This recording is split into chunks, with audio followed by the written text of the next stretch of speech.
Halo, assalamualaikum warahmatullahi wabarakatuh. Jumpa lagi bersama saya Teddy di Dilova Channel.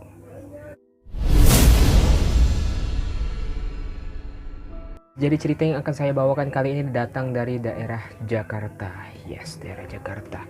Itu merupakan kasus pembunuhan bisa, kasus mutilasi bisa, kasus dua sejoli. Wow, ada apa sih sebenarnya apa yang saya ceritakan? Kok bisa dua sejoli pembunuhan dan mutilasi? Oleh karena itu simak terus video ini sampai habis dan jangan lupa subscribe channel ini agar saya terus berkembang, dan jangan lupa nyalakan notifikasinya dan klik like, share, dan komen bagi yang menyukai video saya.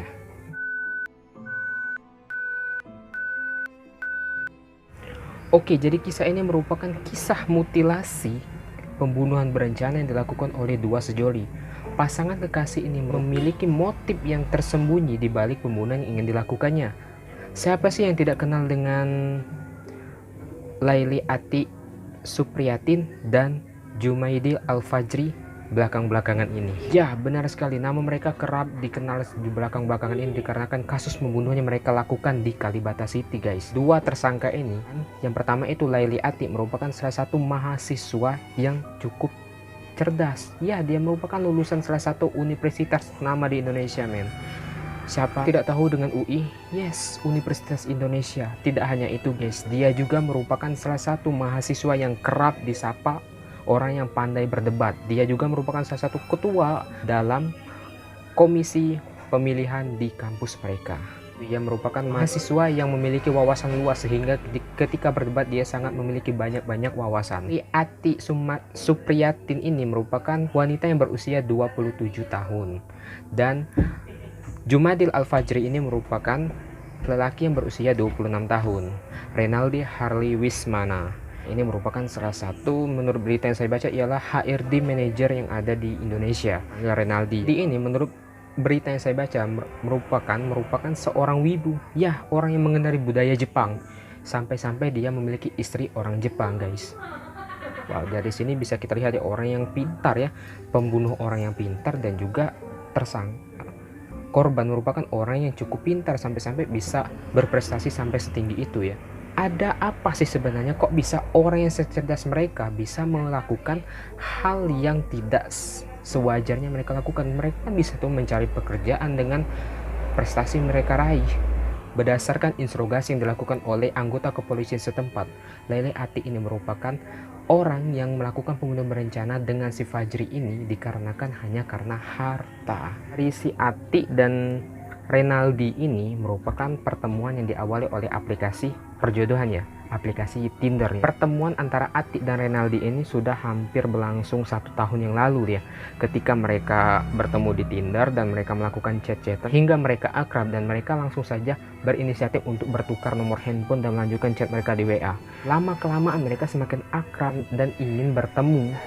Awal bulan September, si Ati ini merayu si Renaldi untuk menyewa apartemen di Kalibata City selama 12 hari. Ya, si Renaldi langsung saja mengaminkan apa yang diinginkan oleh si Ati ini.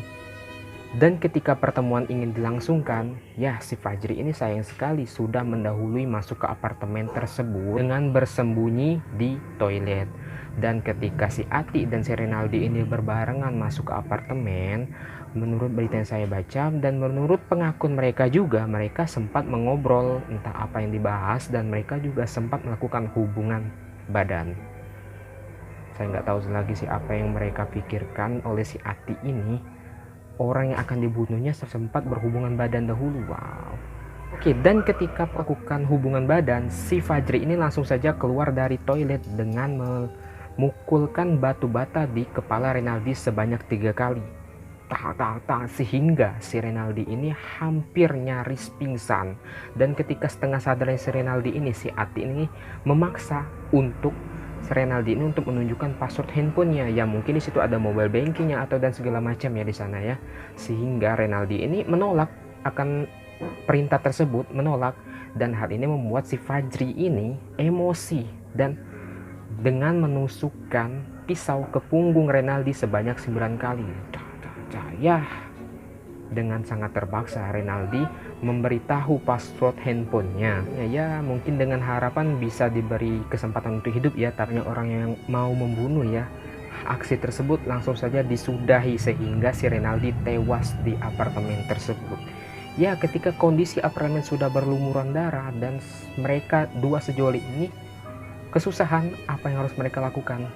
Dan mereka memutuskan untuk keluar lebih dahulu dari apartemen dengan membawa barang-barang berharga milik Renaldi seperti dompet, handphone, dan harta-harta oleh Renaldi. Ya, 3 hari dari itu, selama 3 hari itu, dua sejoli ini menghabiskan harta Renaldi ini dengan membelikan emas, sepeda motor, dan harta-harta lainnya. Dan menurut berita yang saya baca itu pada tanggal 9, 10, dan 11 September jenazah Renaldi ini dibiarkan saja di apartemen tersebut. Dan sebelum mereka pergi, mereka di sini sudah memiliki ide agar bagaimana jenazah oleh si Renaldi ini tidak bau, dan mereka melumuri jenazah Renaldi ini dengan kopi dan menyemprotkan pengharum ruangan agar bau dari jenazah ini tidak tercium keluar. Dan selama 3 hari dari itu mereka juga kebingungan mau dibawa kemana si jenazah oleh si Renaldi ini. Kalau mereka langsung bawa keluar otomatis mereka ketahuan kan. Dan di tengah kebingungan itulah dua sejoli ini langsung berniat untuk memutilasi jenazah Renaldi ini. Ya, pengakuan dari si Fajri baru kali itu dia melakukan mutilasi terhadap korban, dan dia belajar mutilasi tersebut dari YouTube. Emang ada ya orang belajar mutilasi dari YouTube sehingga dia mencari di YouTube tuh tutorial mutilasi manusia. Wow, unik ya di sini menurut saya. Sebelum mereka kembali ke apartemen, mereka sudah menyiapkan barang-barang yang mereka perlukan, yaitu gergaji, alat untuk memotong jenazah korban. Mereka langsung saja memutilasi jenazah oleh si Renaldi ini. Dan mereka mutilasi ini selama 2 hari, itu pada tanggal 12 dan 13 September. Ya, pada tanggal 12 mereka mutilasi bagian bawah dengan memotong kaki, paha, dan lain sebagainya, dan dimasukkan ke dalam koper. Sebelum mereka memasukkan dalam koper, di sini juga mereka melakukan kecerdikan ya. Potongan tersebut dimasukkan ke dalam kantong dan dilumuri kopi dan disemprotkan minyak wangi agar tidak tercium baunya. Begitupun juga tubuh yang lainnya. Tanggal 12 mereka langsung saja membawa potongan tersebut keluar dari apartemen dengan koper, dan mereka langsung mencari kontrakan. Kontrakan di sini bukan sebagai tempat untuk mereka tinggal ya, tapi di sini sebagai tempat untuk dimakamkan jenazah Renaldi ini. Next, tanggal 13 mereka kembali lagi ke apartemen dan melanjutkan aksinya dengan memutilasi bagian atas, badan, tangan, dan kepala. Dan begitu juga kelanjutannya sama seperti sebelumnya. Potongan tersebut dimasukkan ke dalam kantong dan dilumuri kopi dan disemprotkan minyak wangi agar tak tercium baunya, dan dimasukkan ke dalam koper. Dan langsung saja potongan tersebut menyusul tubuh bagian yang sebelumnya ke kontrakan yang telah mereka sewa. Rupanya mereka dikontrakan ya tidak langsung dimakamkan guys di sini. Jadi masih disimpan dulu di kamar mandi.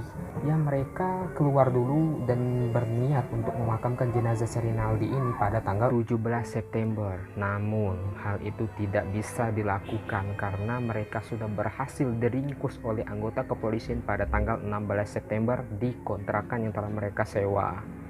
Menurut pengakuan warga sekitar, ketika mereka diringkus ya oleh anggota kepolisian, si Fajri ini sempat ingin kabur, dan mereka juga baru saja selesai menggali lubang untuk jenazah si Renaldi ini. Menurut pengakuan warga sekitar, ketika proses penangkapan dua sejoli ini, si Fajri sempat ingin kabur dengan lari dengan kondisi menggunakan handuk dan loncat-loncat ke atas atap rumah warga pada waktu itu. Ya, namun hal itu digagalkan oleh anggota kepolisian dan mereka berhasil diringkus dan dilakukan interogasi lebih mendalam oleh anggota kepolisian. Mereka langsung saja diinterogasi oleh anggota kepolisian dan melakukan reka ulang ya. Dari berita yang saya baca itu 37 adegan reka ulang dengan dilakukan di 13 tempat TKP. Ya, termasuk tempat mereka membeli bahan untuk mutilasi, bahan untuk menguburkan jenazah si Renaldi ini, dan juga tempat kontrakan, apartemen, dan lain sebagainya. Dari kasus ini, satu jauhi zina. Ya, kalau si Renaldi tidak berpikiran zina, dia tidak akan berhasil dibunuh. Kalau dia tidak berpikiran untuk selingkuh, ya dia tidak akan berhasil dibunuh oleh dua sejoli ini guys. Oke, jadi mungkin itu saja yang dapat saya sampaikan kali ini. Untuk teman-teman, saya mohon untuk jangan lupa subscribe channel ini agar channel saya semakin berkembang, dan jangan lupa nyalakan notifikasinya, dan jangan lupa like, comment, and share ke teman-teman kalian bagi yang suka video ini. Saya Teddy, saya pamit. Wassalamualaikum warahmatullahi wabarakatuh.